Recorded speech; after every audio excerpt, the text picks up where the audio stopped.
Listening Library presents Who is Temple Grandin? By Patricia Brennan DeMuth, and read by Captain Random Videoclips.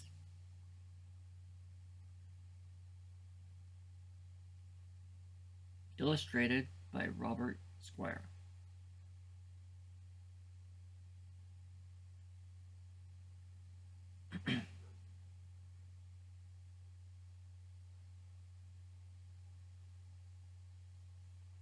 Who is Temple Grandin?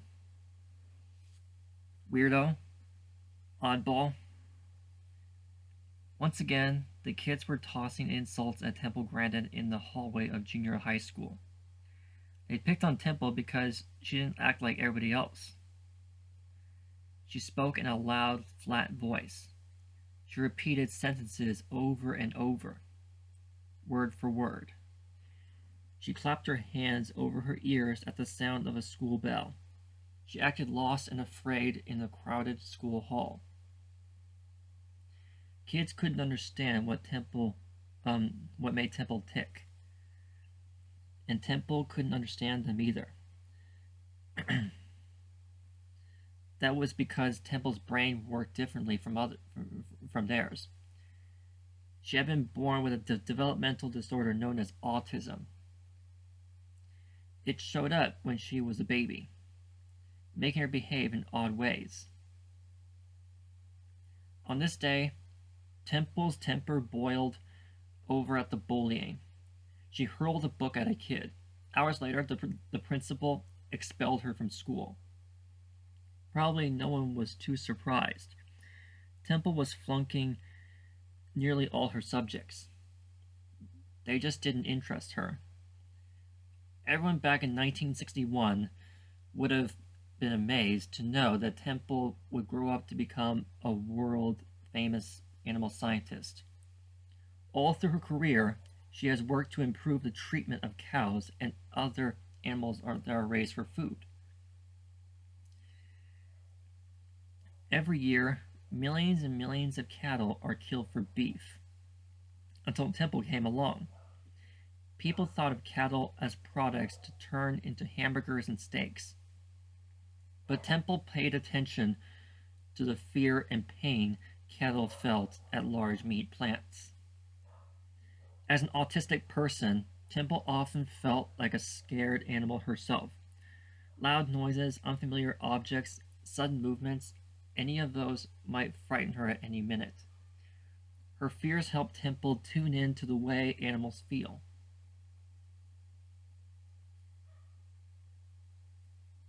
What is it like to have autism? Autism is a disorder that affects the way a person behaves. The disorder affects people in a wide range of ways. On one end are children who never learn to speak and are locked inside their own world. At the other end are children who have some quirks but grow up to lead successful independent lives. Many children with autism have a hard time understanding other people's feelings, have trouble with speech, often repeat words and certain actions again and again, are highly sensitive to loud noises, bright lights, strong smells, and rough fabrics, are very good at some things and very poor at others, tend to space out and block out the outside world, become obsessed with certain interests and projects. For example, trains or computers. Dislike change to their routine. Little by little, she changed the meat industry. Thanks to Temple, people began to realize that cattle are creatures with feelings that deserve a good life to the end. Does autism make Temple more aware of animals' feelings? Temple thinks so. It makes her accept herself just the way she is. She has said many times, "If I could snap my fingers and be non-autistic, I would not. autism is part of who I am.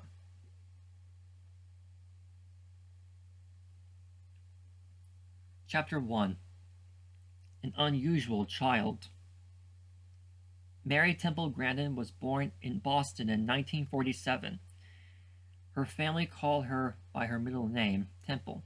To this day, that's how everyone knows her. Her parents, Eustacia and Richard, were educated and well-to-do. Nothing unusual set the Grandins apart from other couples. But their firstborn child wasn't at all like other children. Other babies cuddled up to their mothers, but when Eustacia hugged Temple, her child clawed at her like a wild animal. Other babies smiled and cooed and laughed. Not Temple. Later, when Temple did laugh, her mother said it erupts out of her in uncontrollable spasms along with spitting. Youngsters usually start talking around age 2. Temple never spoke a word. Instead, she screamed, hummed, and made peeping sounds while flapping her hands. And she was destructive.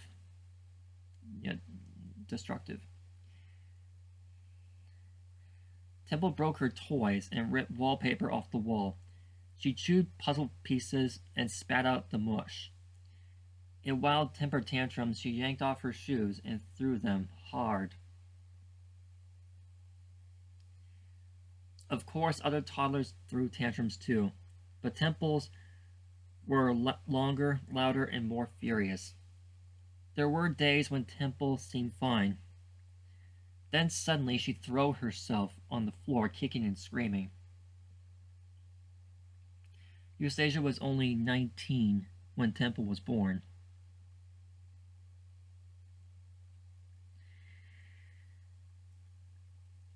She worried that she was doing something wrong with her daughter. She wasn't. A second daughter, Jean, born when Temple was almost 2, behaved just fine.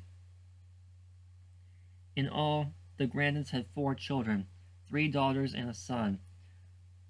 None of the other children acted like Temple. Between fits, Temple spaced out, locked inside her own world. For hours on end, she rocked back and forth on the floor, gazing at the rug. She spun lids and coins endlessly. When Temple zoned out, she blocked all sounds, even her mother's voice calling her name.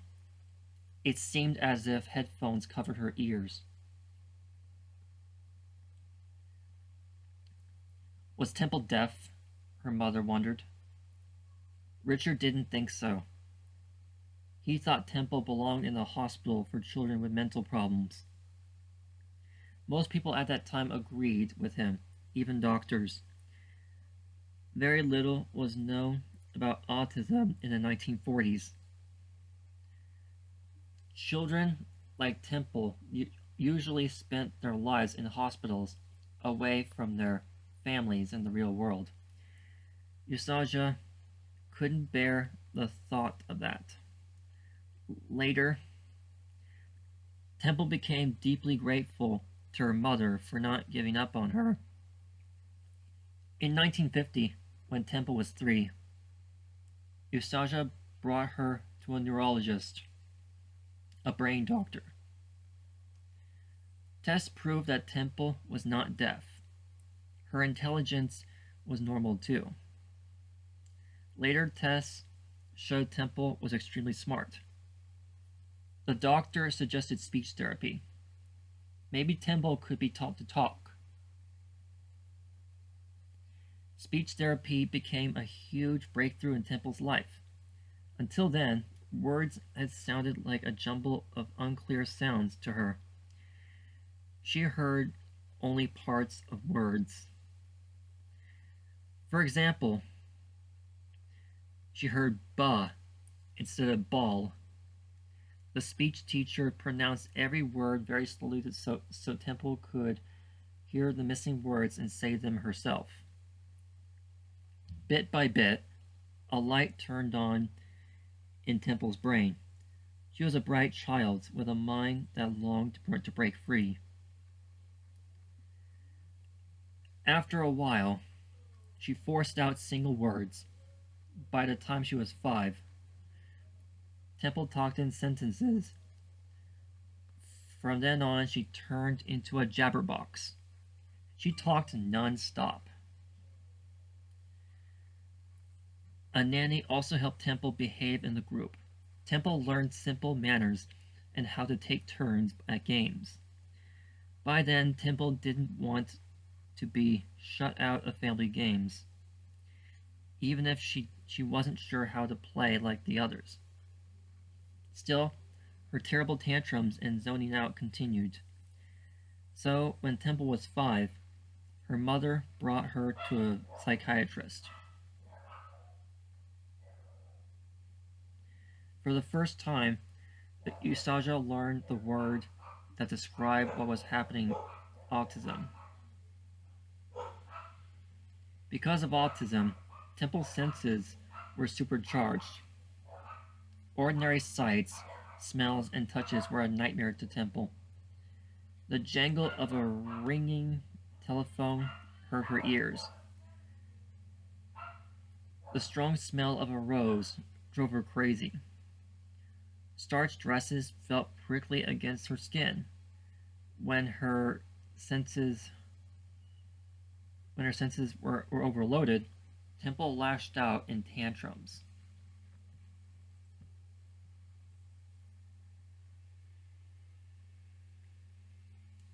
One time when she was 3, Temple nearly caused a terrible car accident because of a scratchy hat. Usagi was driving Temple to speech therapy down a busy highway. In the back seat, Temple tore off a hat that her mother had made her wear. It felt prickly and painful. Leaning forward, Temple threw it out her mother's open window. Usagi tried to grab the hat and sideswipe a big truck. It was extremely fortunate that no one was hurt.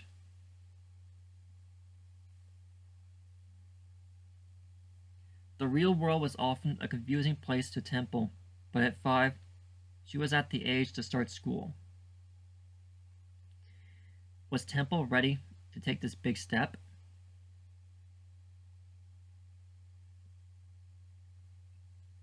Chapter 2: Grade School Years. Luckily, Temple's grade school was right down the road from where they live in a big house. If Temple exploded in a tantrum at school, Usagi could get there fast and bring her home. It was also lucky that Dedham Country Day School was small and private. There were only 14 children in Temple's class. All the families knew one another. Every child was invited to every birthday party. No one was ever left out, and Temple wouldn't be either.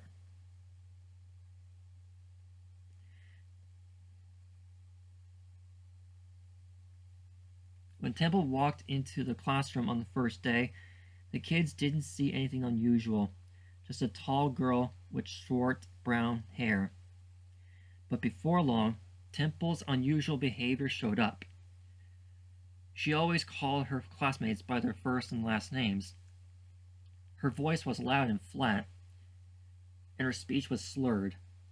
Temple repeated the same questions over and over again, just to hear the same answers. And sometimes she completely lost it. During one meltdown, Temple threw herself on the floor, kicking and screaming. When a teacher came over to calm her, Temple bit her on the leg. Her classmates looked on with shock. No one could see inside Temple's brain to understand what made her explode. Children with autism need a steady routine. Maybe there had been too many changes in the schedule for Temple that day. Maybe the smell of a teacher's perfume was too strong for her to bear. Maybe the school bell rang one too many times. Temple has said that the clanging school bell felt like a dentist drill hitting a nerve. Temple didn't know that she was different from other children. She thought the school bell hurt them too. I thought other people could withstand the noise because they were stronger than me, she later recalled.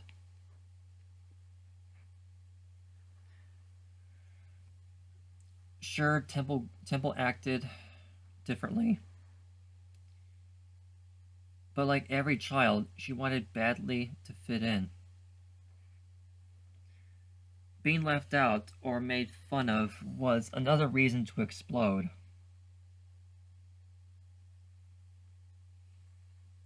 One day in music class, Temple couldn't clap to the beat, although she didn't realize it. "Why are you acting this way?" the teacher asked her. "You're spoiling it for everyone." Temple was hurt. She had been trying with all her might. Furious, she jumped up, knocking over her chair. Temple flinched like a scared animal at the slightest touch, even the teacher's tap on her shoulder.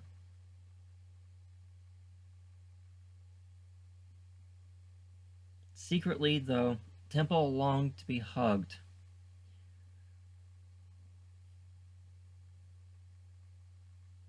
To comfort herself at home, Temple wrapped herself tightly in a blanket or wiggled under couch cushions. In class, she daydreamed about a magic box that could wrap her tightly in a hug. Who could imagine that one day Temple would invent her own magic hugging box?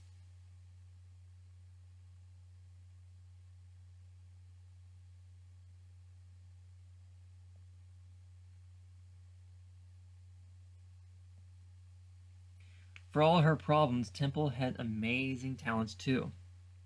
In art class, she drew beautiful lifelike drawings of horses, and she could invent and build things herself. Her skilled hands made sailboats, treehouses, and kites shaped like animals as she flew with her sisters and brother. She sewed costumes for school plays on a little sewing machine her mother gave her. At home in her room, Temple rigged up webs of strings that dropped over invaders that meant anyone who came in without being asked. Curious neighborhood children trooped along with Temple on her after-school projects. One of her young pals said she liked being with Temple because she wasn't ever boring. Sometimes Temple's active mind thought up for mischief. It was fun for her, but dangerous for others. One day, she and a friend threw bottles out of the hayloft off an old barn. The teacher lived next door, and the bottles shattered all over the teacher's yard. The next day, Temple blamed the mess on two boys who sometimes made fun of her. Today, Temple knows that's wrong. But at the time, she thought it served the bullies right.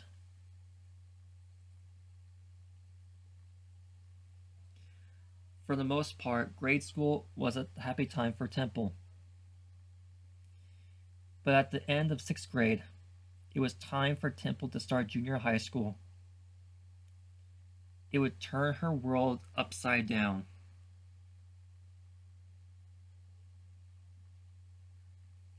Chapter 3: Teasing and Torment. The Cherry Hill Girls' School, the junior high that Temple attended in 1960, was so different from the quiet pace of her grade school. There were 30 to 40 girls in the 7th grade and hundreds in the school.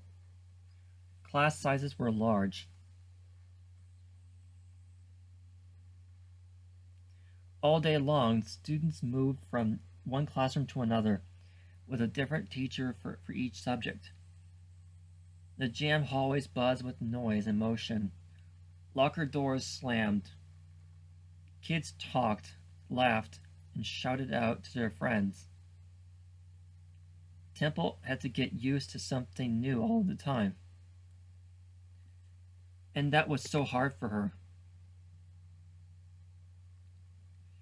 The very worst part of junior high was having kids poke fun at her. Dedham Country Day School had been like a big family. For the most part, her classmates had accepted Temple. But now mean students call her names. They mocked the way she repeated words, calling her the oddball tape recorder. The hallways and the lunchroom became dreaded danger zones for Temple. Did the kids think that their cruel jabs didn't bother Temple? If so, they were wrong. They were very wrong. Everything about Temple was intense, including her deep emotions. To this day, Temple recalls the total torture of being bullied. I just wanted the kids to stop teasing me, she recalled in a film about her life. That's all I could think about. And that's miserable, let me tell you. Temple's grade school classmates had enjoyed her creative projects, but the girls older now were interested in fashion, popular music, and especially boys. Temple could not care less about these things. She didn't understand the girls any more than they understood her. Her autism prevented her from reading their faces. When the girls rolled their eyes, Temple didn't realize they were bored to put off. In fact, she was 50 before she learned the meaning of an eye roll. Jokes and sarcastic remarks also went right over her head.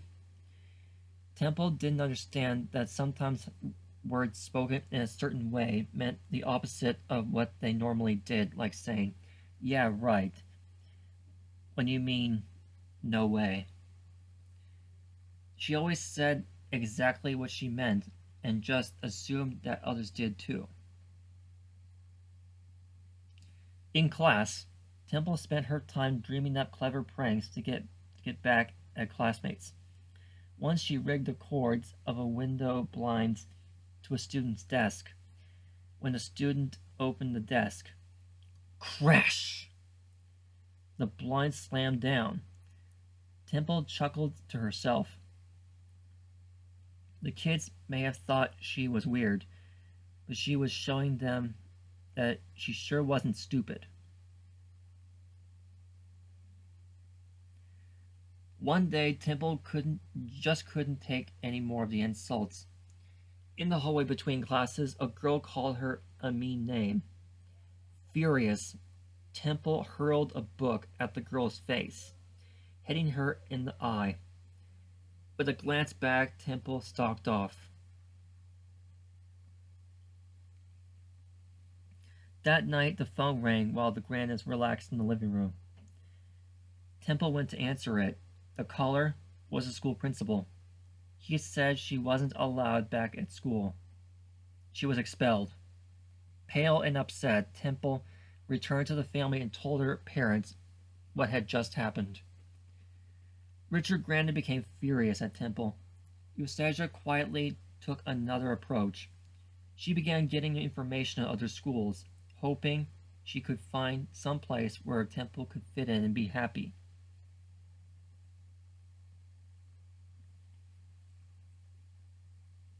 Chapter 4. School Away from Home. 14-year-old Temple and her mother drove up a dirt road high into the forested mountains of New Hampshire.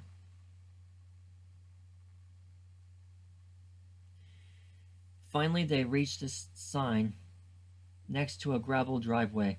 Hampshire Country School, student population 32, elevation 1,000 feet. Here was a small boarding school where Temple would spend her high school years. At a boarding school, Students live. Students live on the campus during the school year. Hampshire Country School had been founded for kids like Temple. All were bright, talented kids who had trouble fitting in elsewhere. Not all of them had autism. Great importance was placed on students getting along together and taking responsibility for their actions. Besides the classroom buildings, there was a working farm on campus that the students helped run. Horses, sheep, and cows grazed in the fields. Barns and sheds dotted the property. The school was located on 1,700 acres of wooded mountain land, filled with ponds, streams, and old stone walls. Temple Grandin helped Temple move into the top floor of a dorm that once had been a big old farmhouse. Then it was time for her to say goodbye. Away from home for the first time, Temple longed for a hug, but her autism kept her rigid as a board. She still couldn't let her mother touch her. That night at dinner, Temple got off to a rocky start. A girl cut into the food line in front of her. Temple hit her. Miss Downey, a teacher who had witnessed the scene, quietly led Temple away to a table. She first let Temple know that she understood her reason for being upset. Then she firmly added that, no matter what, hitting was never allowed. Miss Downey's fairness made Temple feel better. But kind words alone were not going to stop Temple from using her fist to settle problems. What helped her do that were horses. Temple immediately took to the 9 horses that lived in the school stable. She spent every spare minute in the stables, pitching hay, grooming the horses, and cleaning the stalls.